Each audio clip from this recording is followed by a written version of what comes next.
saludo, youtubers. La idea del vehículo blindado se remonta a Leonardo da Vinci. Sus bocetos de un vehículo blindado para la guerra datan de 1485. Este tipo de camión es un vehículo multifuncional, diseñado para proteger y asegurar el bienestar de las personas transportadas, así como de contenidos de valor. Es completamente a prueba de balas y puede soportar grados extremos de calor.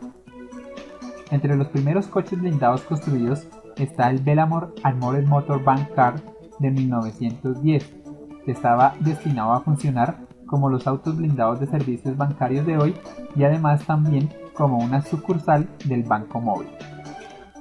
En 1930, Mercedes-Benz presentó el Nürburgring 460, que era un vehículo blindado utilizado para proteger al Papa Pío XI. El modelo es de Hot Wheels. Espero que les guste.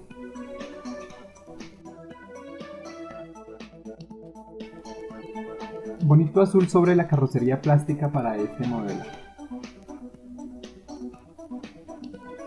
Con una detallada base metálica, esta fortaleza rodante se presenta.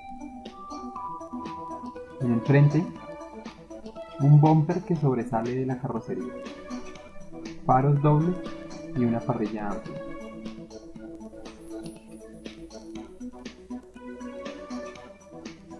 De costado, gran cantidad de remaches a lo largo de las costuras y gráficos decorativos del vehículo de transporte.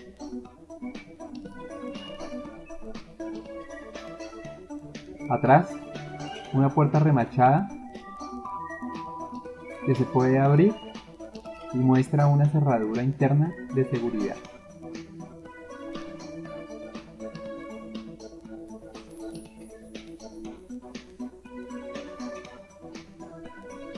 Por encima, más láminas remachadas y una pequeña ventanilla.